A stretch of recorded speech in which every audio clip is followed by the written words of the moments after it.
கல்வாரி ஸ்நேகம் கரைத்திடும் என்னை, கல்மனம் மாற்றி கரைந்தோட செய்யும். கல்வாரி ஸ்நேகம் கரைத்திடும் என்னை, கல்மனம் மாற்றி கரைந்தோட செய்யும். கல்வாரி ஸ்நேகம் காலங்கள் தோறும் காவலில் உள்ளோ, காணட்டும் உம்மை களிப்போடு என்றும். காலங்கள் தோறும் காவலில் உள்ளோ, காணட்டும் உம்மை களிப்போடு என்றும். குருசலின் ரத்தம் குரல் கொடுக்கட்டும், குருசலின் ரத்தம் குரல் கொடுக்கட்டும். கும்பிடுவோரை குணமாக்கும் தெய்வம். கல்வாரி ஸ்நேகம் கரைத்திடும் என்னை, கல்மனம் மாற்றி கரைந்தோட செய்யும். கல்வாரி ஸ்நேகம் இருண்டதோர் வாழ்வில் இன்னமும் வாழ்வோ, இனியாவது திருமுகம் காண. இருண்டதோர் வாழ்வில் இன்னமும் வாழ்வோ, இனியாவது திருமுகம் காண. நாளாவும் ஸ்நேகம் பெருகட்டும் என்னில், நாளாவும் ஸ்நேகம் பெருகட்டும் என்னில். என்னை காணுவோர் உம்மை காணட்டும். கல்வாரி ஸ்நேகம் கரைத்திடும் என்னை, கல்மனம் மாற்றி கரைந்தோட செய்யும். கல்வாரி ஸ்நேகம் அற்பமான வாழ்வு அற்புதமாய் மாற, அனைத்தையும் தந்தே ஆட்கொள்ளும் தேவா. அற்பமான வாழ்வு அற்புதமாய் மாற, அனைத்தையும் தந்தே ஆட்கொள்ளும் தேவா. நான் சிறுகவும் நீர் பெருகவும், நான் சிறுகவும் நீர் பெருகவும். தீபத்தின் தீரியாய் எடுத்தாட்கொள்ளும். கல்வாரி ஸ்நேகம் கரைத்திடும் என்னை, கல்மனம் மாற்றி கரைந்தோட செய்யும். கல்வாரி ஸ்நேகம் கரைத்திடும் என்னை, கல்மனம் மாற்றி கரைந்தோட செய்யும். கல்வாரி ஸ்நேகம்.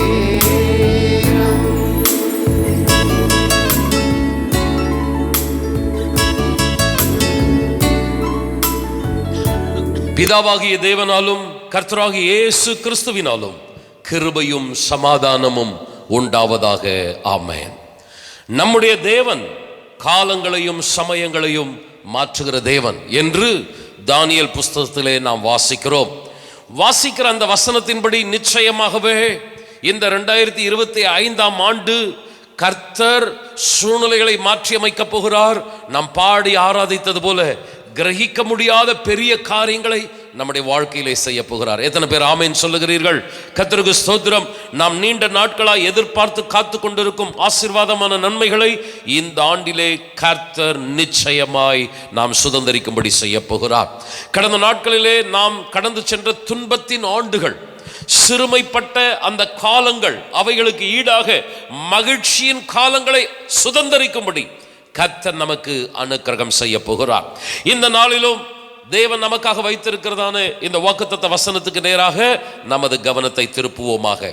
எசேக்கியேலின் புஸ்தகம் 36ஆம் அதிகாரம் 9ஆம் வசனம். இதோ நான் உங்கள் பட்சத்திலிருந்து உங்களை கண்ணோக்குவேன், நீங்கள் பண்படுத்தப்பட்டு விதைக்கப்படுவீர்கள். இதோ நான் உங்கள் பட்சத்திலிருந்து உங்களை கண்ணோக்குவேன், நீங்கள் பண்படுத்தப்பட்டு விதைக்கப்படுவீர்கள். வாக்குத்தத்த வசனத்தில் உள்ள முதல் வார்த்தை இதோ. இதோ என்கிற வார்த்தைக்கு என்ன அர்த்தம்? இன்றே, இப்பொழுதே, உடனே என்கிற ஒரு அர்த்தம் இதோ என்கிற வார்த்தைக்கு கொடுக்கப்பட்டு இருக்கிறது. நம்முடைய தேவன் செயல்பட போகிற காலம் என்பது இந்த வருடத்திற்குள் செய்து முடிப்பார் என்று அல்ல. இன்றே, இப்பொழுதே, உடனே என்று ஆண்டவர் செயல்படுகிற தேவனாக இருக்கிறார். அருமையானவர்களே, இந்த வாக்குத்தத்தத்தை தந்த தேவன் தம்முடைய வார்த்தைகளை நிறைவேற்றுவதற்கு இன்றே, இப்பொழுதே என்று தீவிரமாக ஆயத்தமாக இருக்கிறார். தேவன் எப்படி ஆயத்தமாக இருக்கிறாரோ அப்படி நாமும் ஆயத்தமாக இருப்போமானால் வாக்குத்தத்தத்தின் நிறைவேறுதலை நிச்சயமாய் நம்மால் சுதந்தரிக்க முடியும். 2 கொரிந்தியர் 6ஆம் அதிகாரம் 2ஆம் வசனத்திலே நாம் ஏற்கனவே தியானித்திருக்கிறோம். அனுக்கிரக காலத்திலே நான் உனக்கு செவி கொடுத்து இரட்சணிய நாளிலே உனக்கு உதவி செய்தேன் என்று சொல்லி இருக்கிறாரே. இதோ இப்பொழுதே அனுக்கிரக காலம், இப்பொழுதே இரட்சணிய நாள். ஹல்லேலூயா. இன்றே என்ற வார்த்தை மாறி இந்த புதிய ஏற்பாட்டிலே சொல்லப்பட்டிருக்கிற வார்த்தை இப்பொழுதே. இன்றே என்று சொல்லப்பட்டிருக்கிற வார்த்தை 24 மணி நேரத்திற்குள்ளாக என்று சொல்லப்படுகிறது. இப்பொழுதே என்பது தேவன் உடனே செயல்படுகிற ஒரு ஆயத்தமான சூழ்நிலையை காட்டுகிறது. அன்பான சகோதரனை, சகோதரியே, இந்த வருடத்தின் துவக்கத்தில் ஆண்டவர் கொடுத்திருக்கிற வாக்கு தத்துவம் இந்த வருடத்திற்குள் நிறைவேறும் என்கிற நிலை அல்ல. இன்று என்கிற 24 மணி நேரத்திற்கு என்றல்ல, இப்பொழுதே. எத்தனை பேர் விசுவாசிக்கிறீர்கள்? ஹல்லேலூயா. வசனத்தை கேட்டு கொண்டிருக்கும் பொழுதே ஒரு விடுதலையின் வல்லமை அப்போஸ்தலர் நடபடிகளிலே இறங்கினது போல இந்த நாளிலும் கர்த்தர் நம்முடைய வாழ்க்கையிலே இன்றே, இப்பொழுதே, உடனே என்று செயல்படுகிற தேவனாக இருக்கிறார். நாமும் அந்த ஆயத்தத்தை உடையவர்களாக இருப்போமானால் வாக்குத்தத்தம் செய்தவர் அதை நம்முடைய வாழ்க்கையிலே நிறைவேற்றி முடிக்குவதற்கு உண்மையுள்ளவராக இருக்கிறார். வாக்குத்தத்த வசனத்தில் உள்ள அடுத்த வார்த்தை பாருங்க, நான் உங்கள் பட்சத்திலிருந்து, நான் உங்களுக்கு ஆதரவாக, உங்கள் சார்பாக. நம்ம அடிக்கடி சொல்ற ஒரு வார்த்தை என்ன தெரியுங்களா? எனக்கு யாரும் இல்லைங்க, எனக்கு கர்த்தர் மட்டும்தாங்க. ஹல்லேலூயா. சொந்த பந்தெல்லாம் இருக்குது, எனக்கு எல்லாமே இருக்கிறாங்க, ஜனம் சொந்த எல்லா உறவெல்லாம் இருக்குது, ஆனால் எனக்கு எல்லாமே கர்த்தர் தான். அருமையானவர்களை, நாம் சொல்லுகிற வார்த்தையை கர்த்தர் இந்த நாளிலே உறுதிப்படுத்துகிறார். நான் உங்கள் பட்சத்தில், ஹல்லேலூயா, உங்கள் சார்பாக, உங்கள் ஆதரவிலே, உங்களுக்கு ஒத்தாசையாக நான் நிற்க போகிறேன். மனிதன் சொல்லுவான், நான் உனக்காக இருக்கிறேன்ப்பா, கவலைப்படாத அப்படின்னு சொல்லுவான். அவங்க இருக்கக்கூடாதுன்னு இல்லை, ஆனால் சூழ்நிலைகளை மனிதன் சந்திக்கும் பொழுது, அவனுக்கு பிரச்சனை வரும் பொழுது, அவன் தன்னை காப்பாற்றுவதற்கான சூழ்நிலைகளிலே அவன் தன்னை ஈடுபடுத்தி கொள்வானே தவிர, நமக்கு என்ற ஒரு முக்கியத்துவம் கொடுக்கக்கூடிய சூழ்நிலை மனிதனுக்கு இல்லாமற் போய்விடுகிறது. வாக்களித்த மனிதன் நம்மோடு எல்லா சூழ்நிலையிலும் ஆதரவாக ஒத்தாசையாக இருப்பான் என்று சொல்லிவிடவே முடியாது. ஆனால் கர்த்தர் சொல்லுகிறார், நான் உன் பட்சத்தில். எத்தனை பேர் ஆமென் சொல்றீங்க? உனக்காக நான் இருக்கிறேன்னு சொன்ன ஆண்டவர் மாறாதவராக நம்மோடு கூட இருப்பார். ஹல்லேலூயா. எபிரேயர்ல வாசிக்கிறோம், ஆண்டவராக இயேசு கிறிஸ்து நேற்றும் இன்றும் என்றும் மாறாதவராக இருக்கிறார். அன்பான சகோதரனே, சகோதரியே, நிச்சயமாய் கர்த்தர் மாறாதவராக நமக்கு ஆதரவாக நம் பக்கத்தில் இருக்க போகிறார்.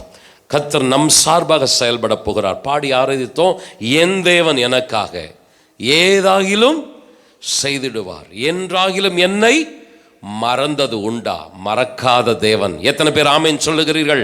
நிச்சயமாய் தம்முடைய வல்லமையான செயல்களை நம்முடைய வாழ்க்கையிலே செய்து முடிக்க போகிறார். உங்களை கண்ணோக்குவேன். இந்த வார்த்தையை முதல்ல நான் விளக்கம் கொடுத்துட்டு அதற்கடுத்து வசனத்தின் பின்னணிக்காக கடந்து போகிறேன். இதோ நான் உங்கள் பட்சத்திலிருந்து உங்களை கண்ணோக்கி பார்க்கிறேன். ஆண்டவர் நம்மை கண்ணோக்கி பார்க்கிற தேவனாய் இருக்கிறார். ஆகார் தேவனுக்கு பெயரிடுகிறாள், நீர் என்னை காண்கிற தேவன். இந்த வனாந்தரத்தில் என்னை பார்க்கறது யாரும் இல்லை, என் கண்ணீரை பார்க்கறது யாரும் இல்லை, என்னுடைய பிள்ளை இப்படி வேதனையில் இருக்கிறதே உதவி செய்வதற்கு யாரும் இல்லைன்னு கலங்கி கொண்டிருந்த ஆகார் தான் பெயர் எடுக்கிறாள் எல்ரோயி. என்னை காண்கிற தேவன் இருக்கிறார், என்னை கண்ணோக்கி பார்க்கிற தேவன் இருக்கிறார். பார்க்கிறவர் மாத்திரமல்ல, மனிதர்கள் பார்ப்பார்கள், கடந்து போய்விடுவார்கள், சில நேரம் முகத்தை திருப்பி கொண்டு கூட போய்விடுவார்கள். ஆனால் என் தேவன் பார்க்கிறவர் மாத்திரமல்ல, என் பட்சத்தில் வந்து எனக்கு உதவி செய்கிறவர், கரங்களை தட்டி என் கண்ணீரை துடைக்கிற தேவன், எனக்காக யாவையும் செய்து முடிக்கிற தேவன். ஹல்லேலூயா.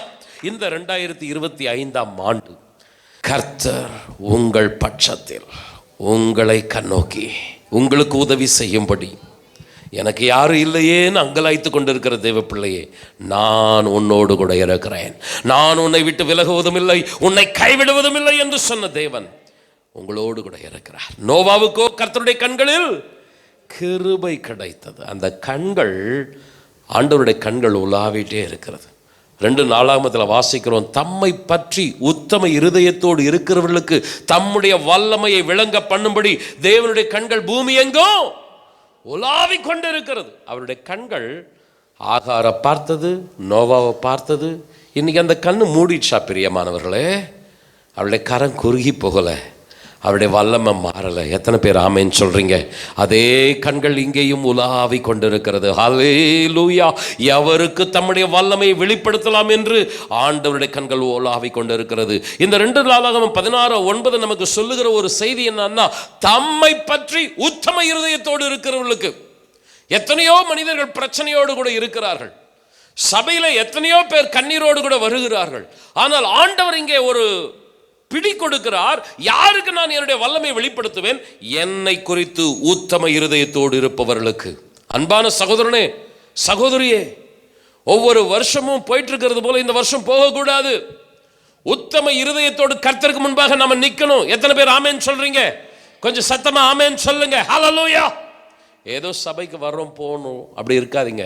வேதம் வாசிக்கிறதுல, ஜெபிக்கிறதுல, பரிசுத்தமா தேவனுக்காக வாழ்கிறதுல, சபை கூடி வருவதில் கர்த்தருக்காக ஒரு வைராக்கியம். நம்ம தேவனுக்காக வைராக்கியமாக இருந்தால் கர்த்தர் நமக்காக என்ன பண்ணுவார்?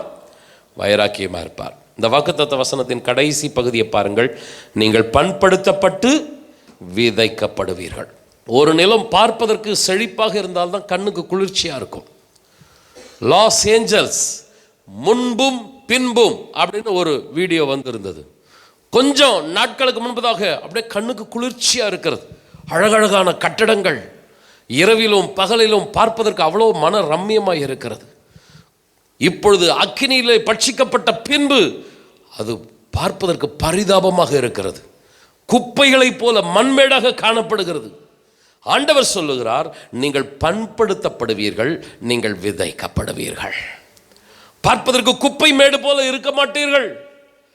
ஒரு பரிதாபமான காட்சியிலே நீங்கள், உங்களுடைய வாழ்க்கை குடும்பம் காணப்படாது. பசுமையாக, செழிப்பாக, கண்ணுக்கு குளிர்ச்சியாக ஆண்டவர் நம்முடைய வாழ்க்கையை மாற்றப் போகிறார். ஏசாயா 35ஆம் அதிகாரம், எல்லா வசனங்களையும் எடுத்து வாசிக்க நேரம் இல்லை. 35ஆம் அதிகாரத்தில் நீங்க பார்த்தீங்கன்னா, வனாந்தரம், வறண்ட நிலம் மகிழ்ந்து கடுவெளி கழித்து புஷ்பத்தை போல என்ன செய்யுமா? செழிக்குமா. வனாந்தரமும் வறண்ட நிலமும் ஒரு புஷ்பத்தை போல. கொஞ்சம் யோசிச்சு பாருங்க. திரும்புகிற பக்கம்லாம் ஒரு மணல், திரும்புகிற பக்கம்லாம் ஒரு வனாந்தரமான சூழ்நிலையில் அப்படியே காட்டு புஷ்பங்கள், அழகழகான மலர்கள் வந்தால் எப்படி அது பார்க்கறதுக்கு மன ரம்யமாக இருக்கும்? ஆண்டவர் சொல்கிறார், வனாந்தரமும் வறண்ட நிலமும் ஒரு புஷ்பத்தை போல செழிக்கும் காலத்தை நான் கொண்டு வர போகிறேன். வெட்டாந்தர தண்ணீர் தடாகமாக மாறப்போகுது. வறண்ட நிலம் நீரூற்றா மாறப்போகிறது. வலு சர்ப்பங்கள் தாபரித்து கிடந்த இடங்கள்ல ஒரு செழிப்பான ஒரு மாற்றத்தை நான் கொண்டு வர போகிறேன். ஹல்லேலூயா. இப்படி ஆண்டவர் சொல்லும் பொழுது தேவ ஜனங்களை பார்த்து சொல்றாரு, தளர்ந்த கைகளே திடப்படுங்கள், தள்ளாடுகிற முழங்கால்களே பலப்படுங்கள். கர்த்தரால் மீட்கப்பட்டவர்கள் திரும்பி ஆனந்த களிப்புடன் பாடி சியோனுக்கு வருவார்கள். நித்திய மகிழ்ச்சி அவர்கள் தலையின் மேல் இருக்கும். சஞ்சலமும் தவிப்பும் ஓடி போகும். கொஞ்சம் 2 கரங்களை உயர்த்தி, தகப்பனே தகப்பனே, ஆண்டவரை வனாந்தரம் வறண்ட நிலம் ஆண்டவரை புஷ்பத்தை போல செழிக்கட்டும். ஆண்டவரே உம்முடைய சமூகத்தில் ஆண்டவரே எங்களை தாழ்த்தி அர்ப்பணிக்கிறோம். வெட்டாந்தர ஒரு தண்ணீர் தடாகமா ஆண்டவரே வறண்ட நிலம் நீரூற்றா மாறட்டும். பாம்புகளும் வலு சர்ப்பங்களும் உலாவி கிடந்த இடங்கள் செழிப்பான தேசங்களா மாறட்டும். இதோ திருச்சபையில யார் யார் சோர்ந்து போய் கிடக்கிறார்களோ, வருடங்கள் போனாலும் மாதங்கள் கடந்தாலும் வாழ்க்கை இப்படித்தான் இருக்கிறது என்று யார் கைகள் தளர்ந்து போயிருக்கிறதோ, யார் முழங்கால்கள் சோர்ந்து போயிருக்கிறதோ, செபிக்கிற இந்த நேரத்தில் ஒரு உன்னத பலன் இறங்கட்டும். கரங்களை தட்டி அல்லேலூயா. சோர்ந்து போகிறவனுக்கு சத்துவத்தை தருகிறவரே, பலன் இல்லாதவனுக்கு பலனை தருகிறவரே, கர்த்தருக்கு காத்திருக்கிறவர்களோ புது பலன் அடைந்து கழுகுகளை போல செட்டைகளை அடித்து உயர எழும்புவார்கள். நம்முடைய ஜனம் எழும்பட்டும் ஆண்டவரே. நம்முடைய ஜனம் ஆசீர்வாதங்களை சுதந்தரிக்கட்டும்ப்பா. சத்தமா ஆமென் சொல்லுங்களே, சத்தமா ஆமென் சொல்லுங்களே. அருமையானவர்களே, நான் இந்த வாக்குத்தத்த வசனத்தின் பின்னணிக்குள்ளாய் கடந்து செல்லுகிறேன். இந்த வாக்குத்தத்த வசனம் சொல்லப்பட்ட காலம் என்ன காலம், சொல்லப்பட்ட காலத்திலே என்ன நடந்தது தேவனது ஜனங்களுக்கு, அப்படி வறண்ட நிலம் போல இருந்த தேவனது ஜனங்களுக்கு கர்த்தர் என்ன செய்தார், இதைத்தான் இன்றைக்கு நான் வைக்கப் போகிறேன். சுருக்கமாக வேகமாக வைக்கப் போகிறேன். கவனிக்க கேட்கிறேன். ஏறத்தாழ 2500 ஆண்டுகளுக்கு முன்பதாக பாபிலோனின் படையெடுப்பு இஸ்ரவேல் தேசத்தின் மீது. ஆதலால் இஸ்ரவேல் ஜனங்கள் சொந்த தேசத்தில் சொந்த வீட்டில் சுகமாய் குடியிருந்தவர்கள் சிறைபிடிக்கப்பட்டு அந்நிய தேசத்திற்கு அவர்கள் அடிமைகளாய் இழுத்து செல்லப்படுகிறார்கள். சிலரை சொந்த தேசத்திலே விட்டு வைத்து போகிறார்கள். ஆனா அந்த சொந்த தேசத்தை விட்டுட்டு போகும்போது அவங்க எப்படி விட்டுட்டு போறாங்க? அக்கினியினால சுட்டெரிக்கப்பட்ட நிலங்களாக அந்த நிலத்தை விட்டுட்டு போறாங்க. ஸோ நம்ம ஜோம் பண்ணோம் இல்லையா, இந்த லாஸ் ஏஞ்சல்ஸ் பார்க்கறதுக்கு எப்படி இருக்குது? அக்கினியினால சுட்டெரிக்கப்பட்டு பரிதாபமா இருக்கிறது. அந்த இடத்தை மறுபடியும் திருப்பி எடுத்து கட்டணும்னா பல ஆண்டுகள் ஆகும். இஸ்ரவேல் ஜனங்களின் ஒரு கூட்டம், பெரும்பான்மையான கூட்டம் அடிமைகளாக அந்நிய தேசத்தில், மீதி இருக்கிற கூட்டம் சொந்த தேசத்தில், ஆனால் அக்கினினாலே சுட்டெரிக்கப்பட்ட ஒரு பரிதாபமான சூழ்நிலையில். அன்பானவர்களே, இப்படிப்பட்ட பரிதாப நிலைமையில் தான் தேவனது ஜனங்கள் காணப்பட்டார்கள். இப்படிப்பட்ட பரிதாப நிலையிலே காணப்பட்ட ஜனங்களை பலப்படுத்தவும், முன்பு இருந்தது போல் அவர்களை செழிப்பான ஆசீர்வாதங்களில் கொண்டு வந்து நிலைநிறுத்தவும் எசேக்கியேல் தீர்க்கதரிசி மூலமாக கர்த்தர் தம்முடைய வார்த்தைகளை உரைத்து கொண்டிருக்கிறார்.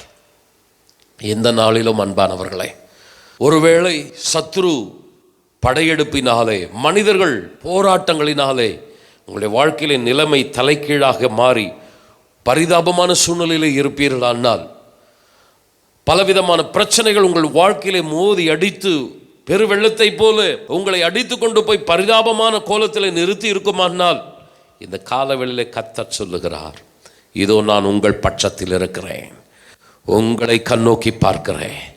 நீங்கள் பண்படுத்தப்படுவீர்கள், நீங்கள் விதைக்கப்படுவீர்கள், செழிப்பான தேசமாக நீங்கள் மாறுவீர்கள். எத்தனை பேர் விசுவாசிக்கிறீர்கள்? ஆமென் சொல்ல கேட்கிறேன்.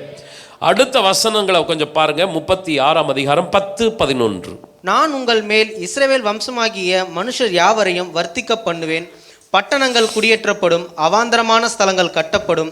உங்கள் மேல் மனுஷரையும் மிருக ஜீவன்களையும் பெருகி பழுகும்படி வர்த்திக்க பண்ணுவேன். பூர்வ நாட்களில் நீங்கள் இருந்த நிலைமையில் நான் உங்களை ஸ்தாபித்து உங்கள் முந்தின சீரை பார்க்கிலும் உங்களுக்கு நற்சீர் உண்டாக செய்வேன். அதனால் நான் கர்த்தர் என்று அறிந்து கொள்வீர்கள். கவனியுங்கள், நான் உங்கள் மேல் இஸ்ரவேல் வம்சத்தராகிய மனுஷர் யாவரையும் வர்த்திக்க பண்ணுவேன். ஆண்டவர் அந்த தேசத்துக்கு வாக்கு கொடுக்கிறார். அந்த பூர்வ நாட்களில் நீங்கள் எப்படி இருந்தீங்களோ, பட்டணங்களெல்லாம் குடியேற்றப்பட்டு அவாந்தரமான ஸ்தலங்களெல்லாம் ஒரு நல்ல கட்டடங்களாக மாறுகிற அந்த பூர்வ நாட்களை காட்டிலும் உங்களுக்கு இன்னும் அதிகமான நற்சீரை நான் உண்டாக செய்வேன். இதுக்கு முன்னாடி தேசம் எப்படி அழகாக இருந்தது, இப்போ எப்படி இருக்குது? பாழான மண்மேடு போல சுட்டெரிக்கப்பட்ட ஒரு நிலமா இருக்கிறது. ஆனால் கர்த்தர் சொல்றார், நான் மறுபடியுமாய் அந்த தேசத்தை புதுப்பிக்க போகிறேன், பட்டணங்களை கட்டி எழுப்ப போகிறேன், மனிதர்களை நான் அந்த இடத்துல மிருக ஜீவன்களை நடமாட செய்ய போகிறேன், வர்த்திக்க செய்ய போகிறேன். நீங்கள் முந்தின நாட்களில் இருந்ததை காட்டிலும் அதிகமான நற்சீரை, அதாவது அதிகமான நன்மையுள்ள காலங்களை நான் உங்களுக்கு உண்டாக செய்ய போகிறேன். ஹல்லேலூயா.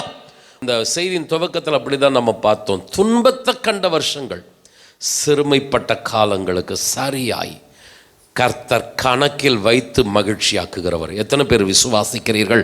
என் அன்பு சகோதரனை சகோதரியை, ஒருவேளை உங்களுடைய வாழ்க்கையில இன்றைக்கு நீங்கள் கடினமான சூழ்நிலையில் கடந்து போய் கொண்டிருப்பீர்கள் அன்னால், முந்தின நாட்களில் நீங்கள் எப்படி சந்தோஷமாய் இருந்தீர்களோ, ஆரோக்கியமாய் இருந்தீர்களோ, ஆசீர்வாதமாக இருந்தீர்களோ, அதை காட்டிலும் மேன்மையாக உங்களை கொண்டு வந்து நான் இந்த வருடத்தில் நிலைநிறுத்தப் போகிறேன். சத்தமா ஆமென் சொல்லுங்களேன்.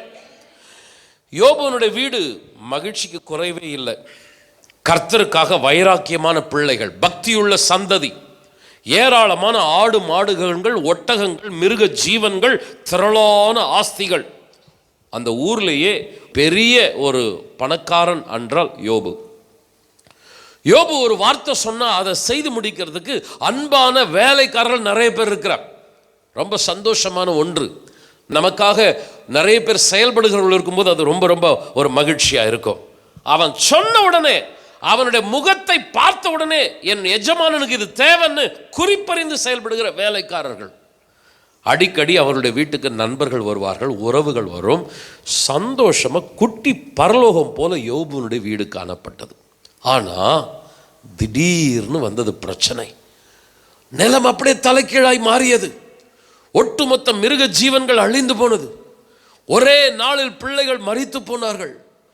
சரீரத்தில் இருந்த சுகம் மாறி போய் வியாதி வந்து விட்டது. அதுவரைக்கும் சந்தோஷமாய் இருந்த உறவுகளுடைய இருதயங்களும் மாறி யோசிக்க ஆரம்பித்தது. மகிழ்ச்சி முற்றிலுமாய் பறிபோனது. செழிப்பான நிலம் போல இருந்த யோபு பாழான மண்மேடு போல மாறிவிட்டான். நம்ம ஊர்ல சொல்லுவோம், யார் கண்ணு பட்டதோ தெரிலங்க, இப்படி ஆயிடுச்சு அப்படின்னு சொல்லுவோம். யோபு 1ஆம் அதிகாரத்தை நீங்க பார்த்தீங்கன்னா ஆண்டவர் சொல்றார், என் தாசனாகி யோபின் மீது நீர் கண்ணை வைத்தாயோ. யார் கண்ணு? சாத்தானுடைய கண்ணு பட்டு யோபுனுடைய வாழ்க்கை வறண்ட நிலம் போல சிதறி போனது. யோபு தெருவில் அப்படி நடந்து போனா வாலிபர்கள், பிள்ளைகள் மாத்திரம் இல்ல, யோபுவின் வயதை காட்டிலும் அதிகமான வயதுள்ளவர்கள் கூட எழுந்து நின்று யோபுவுக்கு வந்தனம் செலுத்துவார்கள், மரியாதை செலுத்துவார்கள். அந்த அளவுக்கு கனத்திற்குரியவனாய் இருந்தவன் யோபு. இப்போ வேலைக்காரன் கூட மதிக்கல. மனைவியினுடைய சுவாசம் மாறிடுச்சு. உயிர் நண்பர்கள், உயிர் வாங்குகிற நண்பர்களாய் மாறிவிட்டார்கள். இருதயத்திற்கு உள்ளேயும் பிரச்சனை, வாழ்க்கையிலே வெளியேயும் பிரச்சனை. மிகவும் பரிதாபமான சூழ்நிலையிலே யோபு காணப்பட்டான். எப்படி இஸ்ரவேல் தேசம் பாபிலோனின் படையெடுப்பால் ராஜாக்கள் போல இருந்தவர்கள் அடிமைகள் ஆனார்களோ, சொந்த தேசத்தில் செழிப்பாய் இருந்த தேசம் அக்கினியில இரையாக்கப்பட்டு பரிதாபமாய் இருந்ததோ, யோபுனுடைய நிலைமையும் மிகவும் சிதைந்து போனது. அழகா கம்பீரமா நின்ற சிற்பம் உடைந்து சிதறி போனா எப்படி பார்ப்பதுக்கு பரிதாபமா இருக்குமோ, யோபு பார்க்கறதுக்கு பரிதாபமா இருக்கிறான். இப்போ தெருவில் தான் உக்காந்துட்டு இருக்கிறான். சாம்பலை தன் மீது போட்டுக்கொண்டு, ஓட்டை எடுத்து சுரண்டி கொண்டு. அந்த காட்சி மிகவும் பரிதாபமான சூழ்நிலையாக இருந்தது. ஆனால் கர்த்தருக்கே மகிமை உண்டாகட்டும். செய்தியின் ஆரம்பத்தில் சொன்ன வார்த்தைகளை நான் நினைப்பூட்டுகிறேன். தேவன் காலங்களையும் சமயங்களையும் மாற்றுகிற தேவன். எத்தனை பேர் ஆமென் சொல்லுகிறீர்கள்? ஹல்லேலூயா. இப்படியே கர்த்தர் பரிதாபமான சூழ்நிலையிலே இஸ்ரவேல் தேசத்தை விட்டுவிடவில்லை, யோபுவின் வீட்டை விட்டுவிடவில்லை. அழ ஒரு காலம் உண்டென்றால் நகைக்க ஒரு காலம் உண்டு, புலம்ப ஒரு காலம் உண்டென்றால் நடனம் பண்ண ஒரு காலம் உண்டு. அதின் காலத்திலே நேர்த்தியாய் செய்கிற தேவன் இதோ இந்த காலவெளியிலே நம்ம மத்தியிலே உலாவிக் கொண்டிருக்கிறார். கரங்களை தட்டி ஹல்லேலூயா. இதோ நான் உங்கள் பட்சத்தில் இருந்து உங்களை கண்ணோக்கி கொண்டிருக்கிறேன். நீங்கள் பண்படுத்தப்படுவீர்கள், நீங்கள் விதைக்கப்படுவீர்கள், நீங்கள் செழிப்பான ஆசீர்வாதம் உள்ளவர்களாய் நீங்கள் மாறுவீர்கள். எத்தனை பேர் ஆமென் சொல்லுகிறீர்கள்? அருமையான தேவ பிள்ளையே, ஆண்டவருடைய நாமத்தினால சொல்றேன், சூழ்நிலை இப்படியே தொடர்ந்து கொண்டு இருக்கவே இருக்காது. என்னுடைய வாழ்க்கையிலே வெறுமையான சூழ்நிலையிலே, ஒன்றுமில்லாத நிலையிலே, இதே வேலூர் பட்டணத்திலே நான் நின்ற காலங்கள் உண்டு. கர்த்தர் அப்படியே சூழ்நிலைகளை தொடர்ந்து இருக்கும்படி அனுமதிக்காத தேவன் உங்களுக்கும் செய்வார். எத்தனை பேர் விசுவாசிக்கிறீர்கள்? சோர்ந்து போகாதிருங்கள். ஒரு அற்புதமான ஒரு வார்த்தை வைக்கிறேன். 104 சங்கீதம் 30 வசனம். நீர் உம்முடைய ஆவியை அனுப்பும் போது அவைகள் சிருஷ்டிக்கப்படும். நீர் பூமியின் ரூபத்தையும் புதிதாக்குகிறீர். நீர் பூமியின் ரூபத்தையும் புதிதாக்குகிறீர். அந்த பூமியை கர்த்தர் அழகாய் மாற்றுகிறாராம். நம்ம வீடுன்றது ஒரு சென்ட் கணக்கு இருக்குங்க. ஒருவேளை கிராமத்தில் நிலத்தில் வச்சுட்டு இருக்கிறவங்க ஏக்கர் கணக்கில் வச்சுட்டு இருப்பாங்க. கர்த்தருக்கு ஸ்தோத்திரம். நம்ம வீடு சென்ட்டு கணக்கில், அந்த சென்ட்டு கணக்கில் சில மரம் செடி கொடி அழகான எல்லாத்தையும் வச்சு அழகுபடுத்தி வச்சுருப்போம்.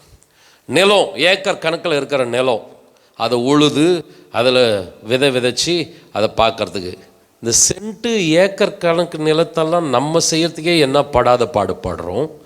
வேதம் கர்த்தரை குறித்து சொல்லுகிறது, அவர் பூமியின் ரூபத்தை புதிதாக்குகிறார். ஹல்லேலூயா! இத்தனை அகன்ற பூமியையே அவரால் என்ன செய்ய முடியும்? புதிதாக்க முடியும். நீர் உம்முடைய ஆவியை அனுப்பும்போது அவைகள் சிருஷ்டிக்கப்படும். நீர் பூமியின் ரூபத்தையும் புதிதாக்குகிறீர். அருமையானவர்களே, விசுவாசியுங்கள் பிரியமானவர்களே. ஆதியாகமம் 1ஆம் அதிகாரத்தை நீங்க பாருங்க. ஆதியிலே தேவன் வானத்தையும் பூமியும் சிருஷ்டித்தார். 2ஆம் வசனம் என்ன சொல்லுகிறது? பூமியானது ஒழுங்கின்மையும் வெறுமையுமாய் இருந்தது. ஆண்டவர் சிருஷ்டித்தது நல்லதா சிருஷ்டித்தார். ஒவ்வொன்றத்தையும் பார்த்தா தேவன் நல்லது என்று கண்டார். அவர் சிருஷ்டித்தது எல்லாமே எப்படிதான் இருந்தது? நல்லது. ஆனா 2ஆம் வசனம் சொல்லுகிறது, பூமியானது ஒழுங்கின்மையும் வெறுமையுமாய் இருந்தது. ஆழத்தின் மேல இருள் இருந்தது. ஏன் இப்படி பூமி மாறுச்சு? பொல்லாத சாத்தான் இந்த பூமியை கெடுத்து போட்டான். அழகாய் தேவன் படைத்த பூமியை ஒழுங்கின்மையாக வெறுமையாக மாற்றினான். வேதம் அதே 2ஆம் வசனம் சொல்லுகிறது, தேவ ஆவியானவர் ஜலத்தின் மீது என்ன செய்து கொண்டிருந்தார்? ஆசைவாடி கொண்டிருந்தார். எத்தனை பேர் ஆமென் சொல்றீங்க? 104:30 சங்கீதம் என்ன சொல்லுகிறது? நீர் உம்முடைய ஆவியை அனுப்பும் போது அவைகள் சிருஷ்டிக்கப்படும்.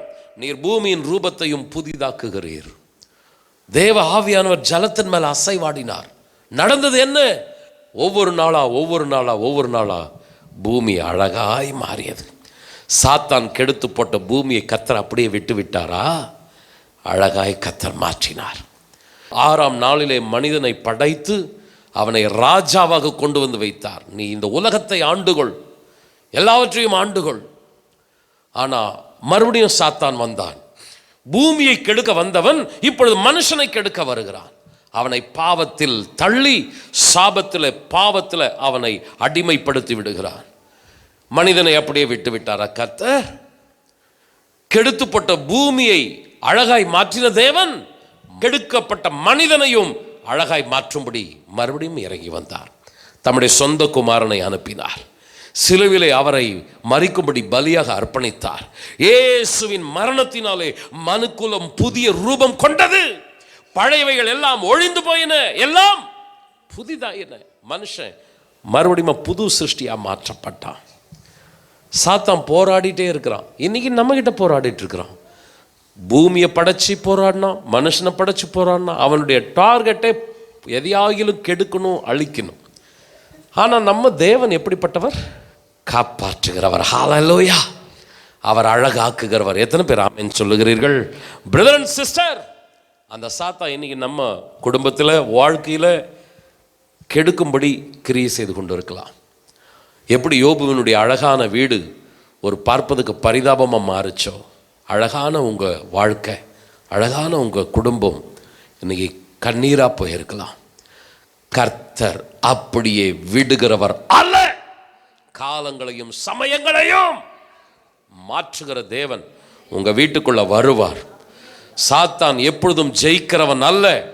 அவனுடைய தலை நசுக்கப்பட்டு விட்டது. அவன் எப்பொழுதும் படுதோல்வி அடைகிறவன். சத்தமா ஆமென் சொல்லுங்க. நம்முடைய ஆண்டவராகிய இயேசு கிறிஸ்து எப்பொழுதும் எல்லா இடங்களிலும் நம்மை வெற்றி சிறக்க பண்ணுகிறவர். கரங்களை தட்டி ஹல்லேலூயா. என் அன்பு சகோதரனே சகோதரியே, உன்னுடைய சூழ்நிலை, உன்னுடைய கண்ணீர் தொடர்ந்து இப்படியே இருக்காது. கர்த்தர் தலையிட போகிறார். கர்த்தர் கண்ணோக்கி பார்க்க போகிறார். உன்னுடைய வாழ்க்கை செழிப்பாய் மாறப்போகிறது. சத்தமா ஆமென் சொல்ல கேட்கிறேன். 36ஆம் அதிகாரத்தில் எசேக்கியேல் புஸ்தகத்தில் இந்த வாக்கு தத்தத்தை கர்த்தர் தருகிறார். நான் உங்கள் பட்சத்திலிருந்து உங்களை கண்ணோக்குவேன், நீங்கள் பண்படுத்தப்பட்டு விதைக்கப்படுவீர்கள். 36ஆம் அதிகாரத்துக்கு அடுத்த அதிகாரம் 37ஆம் அதிகாரம். 37ஆம் அதிகாரம்னு உங்களுக்கு எல்லாருக்கும் நினைவுக்கு வந்திருக்கணும். எசேக்கியேல் 37ஆம் அதிகாரம்னாவே அங்க என்ன ஒரு சம்பவம்னா, உலர்ந்த எலும்புகள் உயிரடைகிற சம்பவம். 2 உவமையை கர்த்தர் கொடுக்கிறார். 36ஆம் அதிகாரத்தில் பரிதாபமான நிலத்தை காட்டுறார். 37ஆம் அதிகாரத்துல பரிதாபமான எலும்புகள் நிறைந்த பள்ளத்தாக்க காட்டுறார். ரெண்டுமே ஊமை தான். 36ஆம் அதிகாரத்துல ஆண்டவர் என்ன சொல்றாரு? அந்த பாழான மண்மேடு, அந்த வறண்ட நிலம் எப்படி மாறப்போகுது? செழிப்பான தேசமா மாறப்போகிறது. அழகான கட்டடங்கள் மறுபடியும் எழும்ப போகிறது. மனிதர்கள், மிருக ஜீவன்கள் எல்லாரும் நடமாட போகிறார்கள். வெறுமையா இருக்கிற தேசம் ஒரே கொண்டாட்டமான தேசமாய் மாறப்போகிறது. 36ஆம் அதிகாரம். 37ஆம் அதிகாரம் எலும்புகள் எல்லாம் சிதறி கிடக்கிறது. குடும்பத்தில் ஒற்றுமை இல்லை, சபையில் ஒற்றுமை இல்லை. சாத்தான் தான் கெடுக்கிறவனாச்சே. வீட்டுக்குள்ளேயும் நுழைவான், சபைக்குள்ளேயும் நுழைவான். பரலோகத்திலே நுழைஞ்சவனாச்சே அவன். எங்க போனாலும் கெடுக்கிற அவனுடைய குணம் சபைக்குள்ள கெடுத்து இருக்குது, வீட்டுக்குள்ள கெடுத்து இருக்குது, வாழ்க்கைக்குள்ள கெடுக்க வச்சிருக்கிறான், எல்லாத்தையும் பண்ணி இருக்கிறான். ஆனால் கர்த்தருக்கு மகிமை உண்டாகட்டும். ஆண்டவர் அந்த உலர்ந்த எலும்புகளை பார்த்து சொல்றாரு, உலர்ந்த எலும்புகளே உயிரடையுங்கள். எலும்பு ஒன்னோடு ஒன்று சேருது, மேலே அப்படியே நரம்பு உருவாகிறது. அந்த நரம்புக்கு மேலே தசைகள் வருகிறது, தசைகளுக்கு மேலே தோல் வருகிறது, ஆவி உள்ளே நுழைகிறது. எழும்பி சேனையாய் நிற்கிறார்கள். மாற்றங்களை உண்டு பண்ணுகிற தேவன் கரங்களை தட்டி இயேசுவின் நாமத்தினால உங்களுடைய குடும்பத்தில் ஒரு மாற்றத்தை கர்த்தர் தரப்போகிறார். ஹல்லேலூயா. பரிதாபமான குடும்பமாய் சபையாய் நிற்கிற நாம் ஒரு சேனையாய் எழுந்து நிற்க போகிறோம். கரங்களை தட்டி ஹல்லேலூயா. எத்தனை பேர் விசுவாசிக்கிறீர்கள்? பரிதாபமாய் நிற்கிற நீங்கள் எங்கே வெட்கப்பட்டு தலை குனிந்து நின்றீர்களோ அங்கே தலை நிமிர்ந்து நிற்கப் போகிறீர்கள். ஆனால் ஒன்றை நீங்கள் மறந்துவிடக்கூடாது. அப்படி கம்பீரமாய் நீங்கள் நிற்கும் பொழுது உங்களுடைய உள்ளத்தில் சிந்திக்க வேண்டிய ஒன்று, 36ஆம் அதிகாரமும் 37ஆம் அதிகாரமும் மாற்றங்கள் உண்டானது. தானாக மாற்றங்கள் நிலத்தில் உண்டாகவில்லை. தானாக உலர்ந்த எலும்புகள் சேனையாய் மாறிவிடவில்லை. கர்த்தர் அங்கே அசை வாடினார். பலத்தினால் அல்ல, பராக்கிரமத்தினால, என்னுடைய ஆவியினாலே. உங்களுடைய வாழ்க்கையில் இந்த 2025 நீங்க ஆசீர்வாதங்களை சுதந்திரிக்க போறீங்க. எத்தனை பேர் ஆமென் சொல்றீங்க? ஆனா வருட துவக்கத்திலே உங்களுடைய மனசுல ஒண்ணு இருக்கணும், என் படிப்பினால வந்தது, என் திறமையினால வந்ததுன்னு நீங்க நினைக்க கூடாது. எத்தனை பேர் ஆமென் சொல்றீங்க? பலத்தினால் அல்ல, பராக்கிரமத்தினால் அல்ல, என்னுடைய ஆவியினாலே, தேவ ஆவியினாலே, தேவன் எனக்கு ஒத்தாசை செய்ததினாலே, தேவன் என்னை கண்ணோக்கி பார்த்ததினாலே. கொஞ்சம் ரெண்டு கரங்களை உயர்த்தி ஹல்லேலூயா. உயர்வுகள் வந்த பின்பு உயர்த்தின தேவனை நான் உம்மை மறந்து விடக்கூடாதப்பா. எங்களுக்காக கண்ணீரோடு ஜெபித்த சபையை நாங்கள் மறந்து விடக்கூடாதப்பா. எத்தனை பேர் ஆமென் சொல்றீங்க? தேவனுக்கு அடுத்து திருச்சபை, இந்த ரெண்டு நீங்க மறந்தீங்கன்னு வச்சிங்களேன், கண்டிப்பா அது ஒரு நன்றியுள்ள ஒரு சூழ்நிலையா இருக்கவே இருக்காது. கர்த்தர் நிச்சயமா மாற்றங்களை உண்டு பண்ண போகிறார். நீங்கள் எடுக்க வேண்டிய தீர்மானம், சபைக்கு மத்தியிலே, சகோதரர்களுக்கு மத்தியிலே நான் ஜீவனுள்ள சாட்சியாய் நான் நிற்பேன். எத்தனை பேர் விசுவாசிக்கிறீர்கள்? ஹல்லேலூயா. கர்த்தர் தேடுகிற நபராக நான் இருக்க மாட்டேன், கர்த்தரை தேடுகிற நபராக நான் இருப்பேன். அந்த சபையில் இயேசு கிறிஸ்து வந்து உலாவுறார். அவருடைய கண் அங்கங்க பார்க்குது. அந்த 9 பேர் எங்கே? தேடுது, அவருடைய கண்கள் தேடுது. கண்ணோக்கி பார்க்கிறேன் என்று சொன்னாரே, உங்களை செழிப்பாக்குவன்னு சொன்னாரே. சுகம் கொடுத்தது கர்த்தர் தானே. சுகத்தை கொடுக்கும்போது பார்த்த கண்கள் ஆலயத்தில் வந்து தேடுது. அந்த 9 பேர் எங்கே? கர்த்தர் தேடுகிற நபராக அந்த 9 பேர் இருந்தார்கள். ஆனால் அந்த ஒருத்தன் கர்த்தரை தேடுகிற நபராக இருந்தான். கர்த்தருக்கு மகிமையை செலுத்துகிறவனாக, கர்த்தரை சந்தோஷப்படுத்துகிறவனாக இருந்தான். இந்த சபையில் கர்த்தர் உலாவும் போது கேட்கக்கூடாது, இந்த சகோதரன் இந்த இடத்துல உட்கார்ந்து அந்த சகோதரன் எங்க? இந்த இடத்துல உட்கார்ந்துட்டு இருந்த அந்த சகோதரி, இந்த குடும்பம் எங்க? ஆண்டவர் தேடக்கூடாது, அவரை தேடி நம்ம வந்திருக்கணும். ஹல்லேலூயா. ஒவ்வொரு வாரமும் கர்த்தருக்கு செலுத்த வேண்டிய மகிமையை, கனத்தை நீங்க செலுத்திட்டே இருக்கணும். 2 கரங்களை உயர்த்தி, ஆண்டவரே நீர் அற்புதங்களை செய்ய போகிறீர், செழிப்பை கொண்டு வரப்போகிறீர், ஒரு சேனையை எங்கள் குடும்பத்தை, சபையை நிறுத்த போகிறீர். உயர்த்தின உம்மை நாங்கள் மறந்து விடக்கூடாது. சபையில் ஒரு ஜீவனுள்ள சாட்சியா நிக்கணும். எங்களுடைய வாழ்நாள் முழுவதும் உம்முடைய சமூகத்தில் ஆண்டவரை நாங்கள் நிலைத்து நிற்கணும். சத்தமா ஆமென் சொல்லுங்களேன். நானும் என் வீட்டாரும் வென்றால் கர்த்தரையே செவிப்போம். கர்த்தர் அப்படியே ஆசீர்வதிப்பாராக. இந்த செய்தியை முடிக்கும் போது நான் ஒரு குறிப்பை வைத்து நான் முடிக்கிறேன். அருமையானவர்களே, செழிப்பான ஆசீர்வாதத்துக்கு காத்திருக்கிற என் அன்பு சகோதரனே சகோதரியே, கர்த்தர் சொன்னால் கண்டிப்பாக அதை செய்து முடிப்பார்.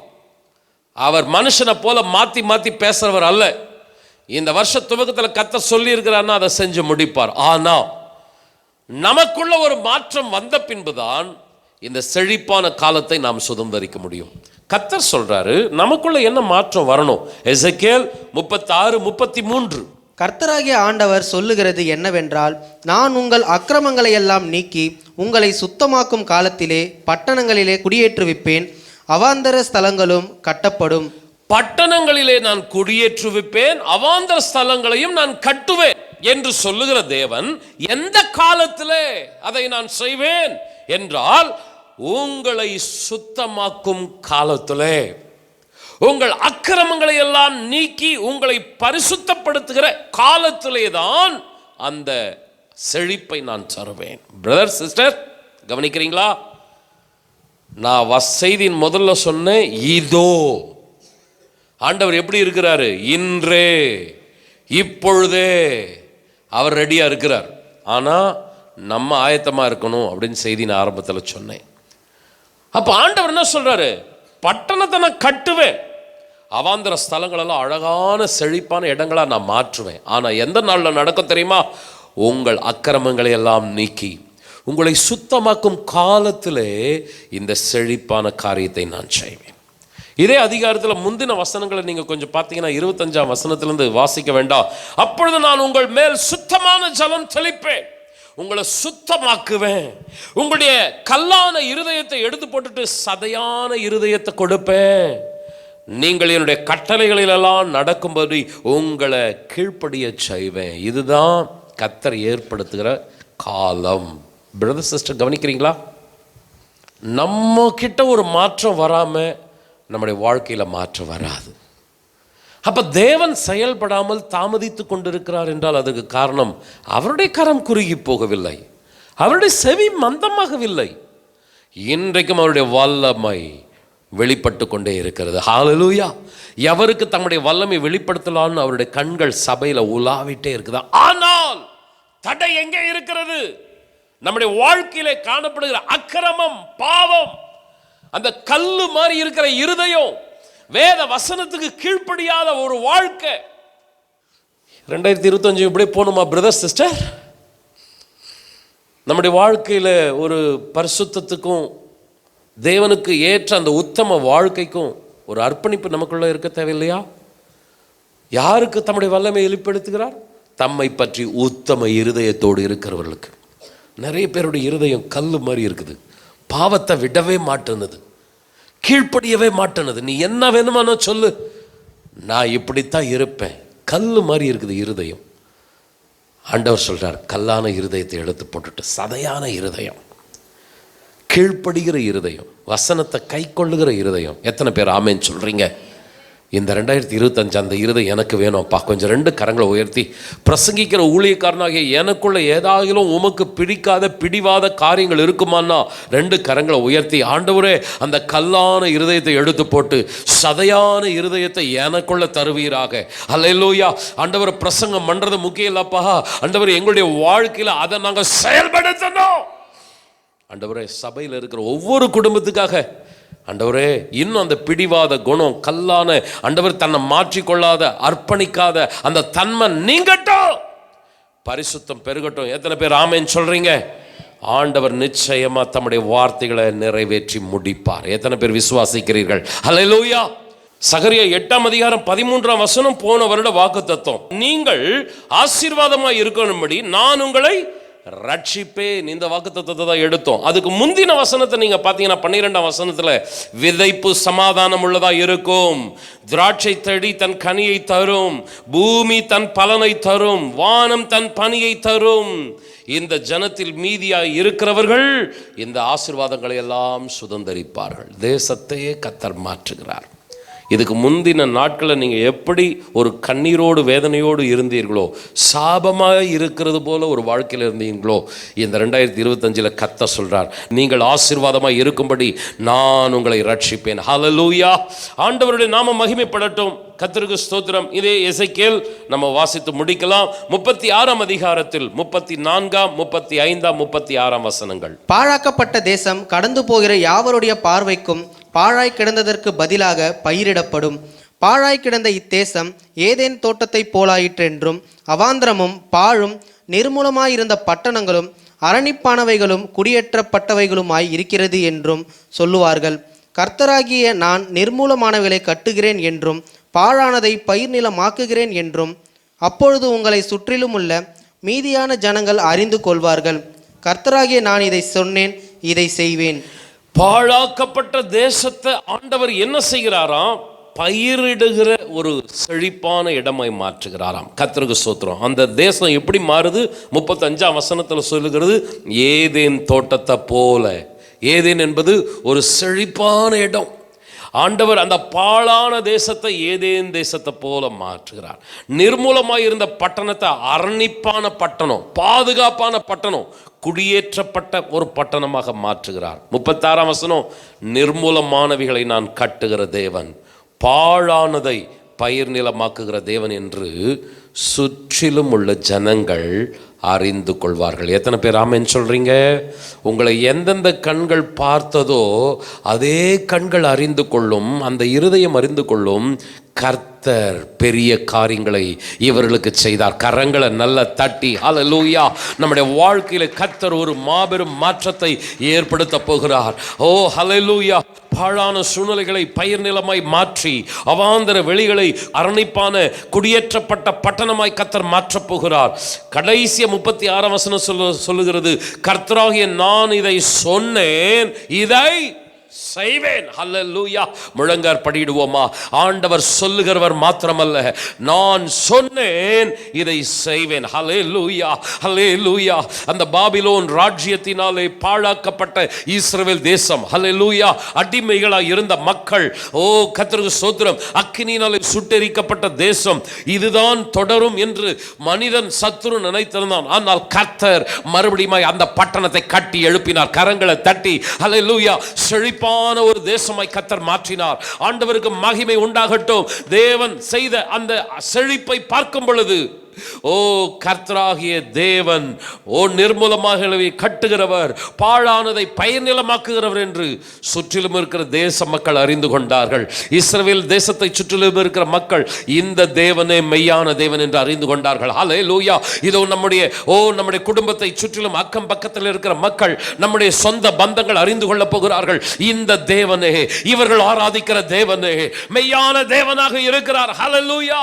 இப்படி அதிசயங்களை செய்கிற தேவன், ஓ இயேசுவை தவிர வேறொருவரும் இல்லை என்று அறிந்து கொள்ளும்படி கர்த்தர் செய்ய போகிறார். கரங்களை உயர்த்தி, ஆண்டவரே எங்களுடைய வாழ்க்கை ஒரு அற்புதமா மாறணும். ஆண்டவரே நாங்க பாடினோம். ஆண்டவரே, ஆண்டவர் அற்பமான எங்களுடைய வாழ்க்கை அற்புதமா மாறணும். ஆண்டவரே, ஆண்டவரே கிருபை தாருமப்பா. ஆண்டவரே நீர் பெருகணும். ஆண்டவரே நான் சிறுகன். ஆண்டவரே இந்த தேவனே மெய்யான தேவன் என்று என்னை பார்க்கிறவர்கள் சொல்லும்படி என்னுடைய வாழ்க்கை ஒரு அற்புதமா மாறணும். ஆண்டவரே ஹல்லேலூயா, ஹல்லேலூயா, ஹல்லேலூயா. இந்த அதிகாரத்தின் இறுதியில் நம்ம பார்க்கிறோம், மந்தை பெருகுது போல மனுஷரை நான் பெருக பண்ணுவேன். பண்டிகை காலங்களில் எப்படி ஜனங்கள் எல்லாம் பரிசுத்தமா அந்த தேசம் முழுவதும் நிரம்பி இருக்கிறார்களோ, அப்படியே சபை என்னுடைய ஜனங்களால் நிரம்பி இருக்கும். கரங்களை நல்லா தட்டி ஹல்லேலூயா. இதோ வெறுமையா இருக்கிற சபை கர்த்தர் நிரப்புகிற சபையாய் மாற்றுகிறார். ஓ எல்லா ஊழியங்களிலும் எல்லா சபைகளிலும் ஒரு மகிமையான வல்லமை கர்த்தர் வெளிப்படுத்த போகிறார். ஹல்லேலூயா. நம்மையும் கர்த்தர் ஒரு கருவிகளாய் பயன்படுத்த போகிறார். ஆண்டவரே உமக்கு ஸ்தோத்திரம் அப்பா. ஆண்டவர் வாக்கு கொடுக்கிறார், இதோ நான் உங்கள் பட்சத்தில் இருந்து உங்களை கண்ணோக்குவேன், நீங்கள் பண்படுத்தப்பட்டு விதைக்கப்படுவீர்கள். ஹல்லேலூயா. இந்த சூழ்நிலையை செய்கிற தேவன் நம்மிடத்தில் எதிர்பார்க்கிறது என்னன்னா, இதற்காக அவர்கள் என்னிடத்தில் விண்ணப்பம் செய்ய வேண்டும். கொஞ்சம் 2 கரங்களை உயர்த்தி, இந்த காலத்தை நான் ஏற்படுத்தணும்னா அவர்கள் சுத்தமாகணும்னு சொல்றார். இந்த அதிகாரத்தை முடிக்கும்போது சொல்றாரு, இதை நான் அவர்களுக்கு அனுக்கிரகம் செய்யணும்னா அவர்கள் ஜெபிக்கணும்னு சொல்கிறார். 2 கரங்களை உயர்த்தி, ஆண்டவரே இந்த 2025 எங்களுடைய ஜெப வாழ்க்கையை நாங்கள் இன்னும் அதிகமாக்க போகிறோம். எங்களுடைய விசுவாசம், எங்களுடைய பரிசுத்தம், நாங்கள் சபைக்கு வர்றது குறையக்கூடாதப்பா. கரங்களை தட்டி ஹல்லேலூயா. கர்த்தர் தேடக்கூடாது எங்களை. இந்த பிரதர் எங்க, இந்த சிஸ்டர் எங்க, இந்த குடும்பம் எங்கன்னு தேடக்கூடாது. ஓ, கர்த்தரை தேடி அவரை மகிமைப்படுத்துகிற குடும்பமா, அவரை கனப்படுத்துகிற குடும்பமா நாங்கள் இருப்போம். அவருக்காக நாங்கள் உத்தமமா வாழும்படி எங்களை அர்ப்பணிப்போம். எங்களுடைய கல்லான இருதயத்தை எடுத்து போட்டு சதையான இருதயமாக தேவனுடைய வார்த்தைகளுக்கு கீழ்ப்படுகிற ஒரு புது சிருஷ்டிகளா எங்களை அர்ப்பணிக்கிறோம். கர்த்தர் நிச்சயமாய் வாக்களிக்கிறார். நான் சொன்னேன், இதை செய்து முடிப்பேன். கரங்களை தட்டி கர்த்தரை மகிமைப்படுத்துவோமா? ஆமென், ஹல்லேலூயா, ஹல்லேலூயா. வறண்ட நிலத்தை நீரூற்றாய் மாற்றுபவர் நீரே ஐயா, நீரே. அவாந்திர வெளியை தண்ணீராய் மாற்றுபவர் நீரே ஐயா, நீரே. வறண்ட நிலத்தை நீரூற்றாய் மாற்றுபவர் நீரே ஐயா, நீரே. அவாந்திர வெளியை தண்ணீராய் மாற்றுபவர் நீரே ஐயா, நீரே. அப்பா உமக்கு ஸ்தோத்திரம், அன்பே உமக்கு ஸ்தோத்திரம். அப்பா உமக்கு ஸ்தோத்திரம், அன்பே உமக்கு ஸ்தோத்திரம். உம்மாலாகாத காரியம் ஒன்றுமில்லை, உம்மாலாகாத காரியம் ஒன்றுமில்லை, உம்மாலாகாத காரியம் ஒன்றுமில்லை. எல்லாமே உம்மாலாகும். அல்லேலூயா, எல்லாமே உம்மாலாகும். எனக்கு குறித்ததை நிறைவேற்றி முடிப்பவர் நீரே ஐயா, நீரே. எனக்காக யாவையும் செய்து முடிப்பவர் நீரே ஐயா, நீரே. சொல்லுங்க, எனக்கு குறித்ததை நிறைவேற்றி முடிப்பவர் நீரே ஐயா, நீரே. எனக்காக யாவையும் செய்து முடிப்பவர் நீரே ஐயா, நீரே. அப்பா உமக்கு ஸ்தோத்திரம், அன்பே உமக்கு ஸ்தோத்திரம். அப்பா உமக்கு ஸ்தோத்திரம், அன்பே உமக்கு ஸ்தோத்திரம். உம்மாலாகாத காரியம் ஒன்றுமில்லை, உம்மாலாகாத காரியம் ஒன்றுமில்லை, உம்மாலாகாத காரியம் ஒன்றுமில்லை. எல்லாமே உம்மாலாகும். அல்லேலூயா, எல்லாமே உம்மாலாகும். சொல்லுங்க, ஆகும், எல்லாம் ஆகும். உம்மாலேதான் எல்லாம் ஆகும். ஆமென். ஆகும், எல்லாம் ஆகும். உம்மாலேதான் எல்லாம் ஆகும். நல்ல கரங்களை தட்டி ஹல்லேலூயா, ஹல்லேலூயா, ஹல்லேலூயா, ஆமென். கர்த்தராகிய நான் இதை சொன்னேன், இதை செய்து முடிப்பேன். ஆமென். உங்களுக்காய் குறித்திருக்கிறதை, நமக்காய் குறித்திருக்கிறதை கர்த்தர் நிறைவேற்றி முடிப்பார். வறண்ட நிலம் நீரூற்றாய் மாறும், அவாந்திர வெளி தண்ணீர் தடாகமாய் மாறும். இந்த வருடம் ஒரு ஆசீர்வாதமான செழிப்பான வருடமாய் கர்த்தர் நம் ஒவ்வொருவருக்கும் மாற்றி தருவாராக. சபையாய், குடும்பமாய், ஒரு சேனையாக கர்த்தருக்கு மகிமையான சாட்சியாக நிற்க போகிறோம். கர்த்தருடைய ஆவி, ஓ நம்முடைய பலத்தினால் அல்ல, நம்முடைய பராக்கிரமத்தினால் அல்ல, கர்த்தருடைய ஆவியினால் கரங்களை தட்டி, ஓ நம்முடைய குடும்பத்தில், நம்முடைய சபையில கர்த்தர் செய்து முடிப்பாராக. ஆமென், ஆமென். சகோதரர் ஷாத்ரக் அவர்கள் நம்ம இறுதி ஜெபத்திலே நடத்துவார்கள். ஆமென். ஸ்தோத்திரிக்கிறோம் தகப்பனே ராஜா, உம்மை நன்றியோடு துதிக்கிறோம்ப்பா. இதோ தகப்பனே ராஜா, இந்த ஓய்வு நாளிலே ராஜா ஒரு சபையாய் நாங்கள் கூடி வந்து உன் நாமத்தை தொழுது கொள்ள தகப்பனே நீர் பாராட்டின கிருபைக்காய், இரக்கத்துக்காய் நன்றி செலுத்துகிறோம் ராஜா. இதோ இந்த நாளிலே தகப்பனே நாங்கள் கேட்ட வார்த்தையை போல இதோ தகப்பனே ராஜா, நீர் எங்கள் மீது பச்சமாயிருக்கிறீர், கண்ணோக்கமாயிருக்கிறீர் அப்பா. எங்களை பண்படுத்தி விதைக்கிறவர் நீராயிருக்கிறீர் ராஜா. அதற்கு நாங்கள் தகுதியுள்ள பாத்திரங்களாய் தகப்பனே நீர் எங்களை மாற்ற வேண்டுமாய் வேண்டுகிறோம்ப்பா. தகப்பனே நீர் செய்ய முடியாத அதிசயமான காரியங்கள் ஒன்றும் இல்லை அப்பா எங்கள் வாழ்விலே ராஜா. பூமியின் ரூபத்தை புதிதாக்குறவர் நீர் அப்பா. எங்கள் வாழ்வை மாற்ற நீர் போதுமானவர் ராஜா. நீ சொல்ல தகப்பனே ராஜா, அது செய்யும் தகப்பனே ராஜா.